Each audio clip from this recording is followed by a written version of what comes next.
Welcome, everyone, to the MMA Happy Hour podcast. I am Kyle Anthony, your host, where today we are talking UFC London, headlined by Sean Brady and Leon Edwards. We're going to be breaking down 4 plays here on the show today. And listen, we are coming off a winning night last weekend. We had one big play, and it was a 4-unit play on Chidi Njokuani. Got the job done, knockout victory, cashing clients in. This weekend, I've got another 4% play up, 3 plays already in the pack. Going to have a bigger slate than I did last week. Very excited about it. So if you want to become a client, link down in the description.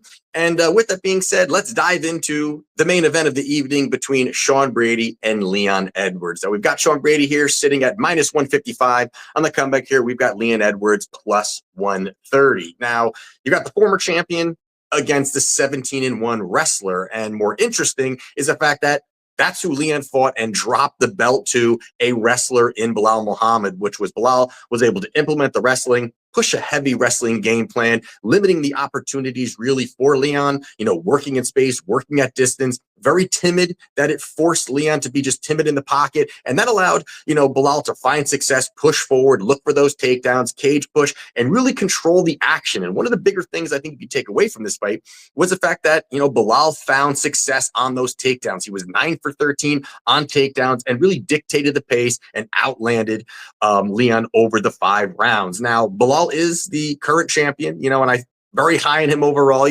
elite level wrestling, elite level cardio, continues to improve his striking, all these great things.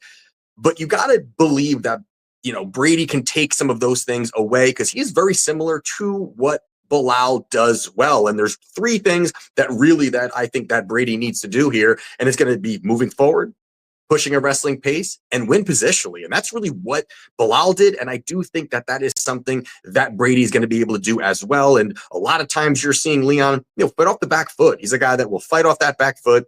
He's comfortable fighting off it. And I think that allows wrestlers to really cut that distance a little bit easier. Really, as he's walking back, sometimes Leon's finding his back up against the fence. I think that's where, Brady can look to cage push, look to work in takedowns, look to work in some control time. And I think that even you add in, the fact that, Leon just doesn't push a good pace volume-wise. Very low volume, not a guy that just doesn't really push that kind of pace. These lapses in action, I do believe, will be opportunities, for Brady to look for takedowns, push forward, crash the pocket. And that's where I think he can find a ton of success there too. And I think also, which I'm not sure if this is a hot take or not, but, I'm not that high on Leon's takedown defense. I think it's a little bit overrated. Yes, he's fought some wrestlers overall, but over his last 4 fights, he's been taken down 20 times. And I think that opens up opportunities here for another wrestler in Sean Brady to find that type of success here. That threat for takedowns, I think, is going to force Leon to be very cautious, very timid, as he was in prior. The low volume, as I said before, I think is going to make him, very struggle with the range, with the distance. And then also the fact that Brady's a guy that I think that not only that, but he's a guy that will stick to the wrestling, will not get away from it, where he averages 3.5 takedowns per 15 minutes. He's going to look for the takedowns over his last 4 fights, 17 successful takedowns. And I think also on top of that is the fact that Brady's going to have the strength and physicality advantages. And I think those are things that will really stick very well for him here when they are, clinching, cage pushing, or looking for those takedowns. I think that strength advantage is going to shine. So in this spot here, I do like Sean Brady. I think that Brady, has the goods here. I think he's, the next big star and has the style at which he can really slow down Edwards. People have fought Edwards that way. I think the blueprint's there, and I do like Sean Brady to get the job done. So I'm taking Sean Brady minus 155 in the main event. Next one here we're going to talk about is going to be Jack Herbert. He is minus 110. On the comeback here, you got Chris Padilla. He is also minus 110. Now, this line opened up. Jack Herbert was minus 140. And we are seeing money consistently come in on Taco Padilla in this spot. Now, Padilla, coming into the UFC, 2 wins, comes in here, 2-0, 2 stoppages. He ends up finishing James Yontop and Rong Zhu. 2 nice wins, pushed out some good volume, utilized the wrestling. But overall, going back and watching tape, there is I think, a lot of problems on the on the Padilla side. I think there's just a lot of problems. And I think when you're looking at it here, first being the fact that, yes, he's got 2 wins in the UFC, but he was back and forth, alternating wins and losses in regional scene. And even the guys that he's beat were very low level guys. Even the guy that he fought 3 fights ago, the one that was just before getting to the UFC, was Justin Janus, who is absolutely terrible and is on a 1-7 run as a professional. Prior to that, he beat a 15-12 guy. Prior to that, he beat an 8-10 guy. I mean, not really the highest level guys. Then he comes in on short notice, beats James Yontop, and then beats Rongzhu. It's not the highest level overall, and I'm just not that high in what he can really do. Where you look at who Herbert has fought, man, he has fought, top level guys, UFC caliber guys that he has beaten, and then he's losing to really top level guys. He lost to Faraz Ziam, who I am very high in overall, who is an absolute killer. Renato Moicano, who's tough. Francisco Trinaldo, another tough out for anybody. Ilia Topuria, where he rocked Topuria, but Topuria ended up putting him away. But he was very close to changing the trajectory of Topuria's career. But either way, these are the guys he's losing to. I don't put Padilla in anywhere near those types of fighters, and that's the type of fighter I think you need to be in order to beat Jack Herbert. And you also look at style-wise, I think Padilla needs to get the wrestling going. I think he needs to get there, absolutely get that wrestling going, control some of the action. But I do think that he's going to struggle cutting that distance. You're going to have a 3-inch reach advantage for Ja. You're going to have a 4-inch height advantage for him. I think that, his rangy, long striking is going to be tough for Padilla, who I don't think is that good when it comes to his striking, and he's also displayed cardio issues where outside of the UFC and regional scene, I've just seen him just slow down, and I don't think he can push an outright wrestling pace. If he doesn't find that success early, I don't think he finds it in that second and that third round. And I think that's where Herbert and his experience at a higher level is really going to shine here. And, also Padilla's hittable. Padilla, if he's crashing the pocket, he's looking for takedowns. I think that somebody at the level of high level striking of Herbert will find some success here. And his distance management, I think his footwork, his combinations, his volume, I think all these things really sit well for Ja Herbert here. So I don't agree with this line movement here. I do think that Herbert is the side, and he maybe end up getting some plus money by the time of fight night, but at -110, I think Herbert is the side here. So I'm thinking Ja Herbert -110. Next one here we're going to talk about is going to be Mick Parkin -120 against Marcin Tybura +100. Now, this is another one where this line opened up Tybura -145, and we have seen the Mick Parkin money come in. And this is one that I do agree with here in this spot where I do agree with it. I like Mick Parkin, and I think there's just multiple red flags on the Tybura side. I think the first one being the fact that he's 39 years old, Mick Parkin being 29, 10-year age gap, but also the fact that just Tybura looks like he's slowing down, looks like, he never was explosive to begin with. He never was fast to begin with, but it looks like it's getting worse.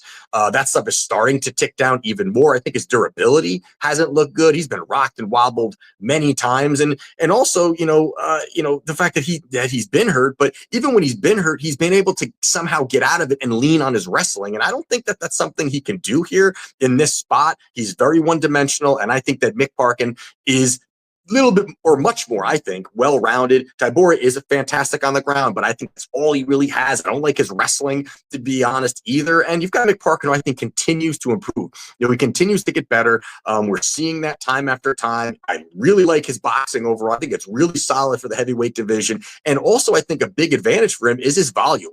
Not only does he have some cleaner striking, but he's got the volume to back it and really push that type of pace. And I think that's where Tybura, who doesn't throw as much, who is a little bit, not as clean, a lot more wild in the pocket, that's where I think that he can find success. I think he's going to be able to, defend the takedowns, force Tybura to stay standing. And I think you can just outland him for as long as the fight lasts. And I think Tybura is just, again, I'm not big on his striking, very sloppy, and has no process really to his stand-up game at all. And also, you got to, of course, talk about competition-wise here. Tybura has fought high-level guys, no doubt, but also the fact that, it's not like he's, beating, high-level guys. He's pretty much beating the lower level of the heavyweight division. Blagoy Ivanov, who's on a 1-5 run, Tuivasa, who I don't think cares about fighting anymore right now, and he's on an 0-5 run, and even Jonathan Denise, where I actually bet, Tybura in that spot, saying that I just was not high on Janata. I thought the guy's not that good, and the grappling is going to be an absolute advantage to him.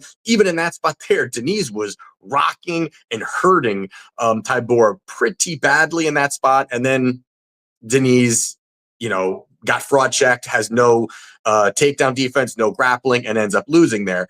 But overall, I think that clearly there is one fighter on the rise and another fighter on the decline. And I think that is on the rise for Mick Parkin here. I think he can work at distance. I think he's going to have the better striking. I think he will keep it standing. And I also do like the fact that he is training with Tom Aspinall now. That's not the end all be all, but I think they're going to come in with a great game plan. I think being in the same gym as that guy, being in the same room with him, I only can elevate you as a fighter, especially when you're 29 years old and you're here to absorb all kinds of knowledge and improve your skill set. I think this could be a great version of Mick Parkin here. So in this spot here, I do like Mick Parkin. Even at the minus 120 number, I still like it. Give me Mick Parkin to get the job done. Last one here we're going to talk about is going to be Nathan Fletcher, minus 115. On the comeback here, we got Caolan Laughran, minus 102. Now, this is another one where the line opened up for Caolan at plus 143, and the money has consistently come in on him at this point. Now, this is a rematch from their fight when they were amateurs back in 2018. Not really much you can take away from it. That's too far away. Both these guys have changed the style of, not the style, but improved their skill set overall. So you can't really take fully away from that. But you can also look at the fact that Nathan did get the job done and did win by unanimous decision. Now, Caolan is a guy that, had some hype. He's a guy that had some hype behind him. UFC seemed like they, liked the kid. But when he came into the UFC, he's talking about, being a champion. He's talking about he is the next Conor McGregor. There were all these things that he was talking about. And I just have not seen any of that since he has entered the UFC. He's 1-2 since being in the organization and really coming off an absolutely terrible performance against Jake Hadley, where Jake Hadley came in on short notice, up a weight class, and pieced apart Caolan over the fight, just dominated. And Jack, he's a small guy. Jake is a small guy. Not, of course, going up a division, you're going to be small, but he's already a small dude for his division. So going up in weight, this would have been a spot really you would think Caolan could get the wrestling going, bully him around. But it was really the opposite. It was really, Hadley was bullying him around, landing the jabs, landing 1-2s. It looked like Caolan had really no answers for anything, even in his wrestling.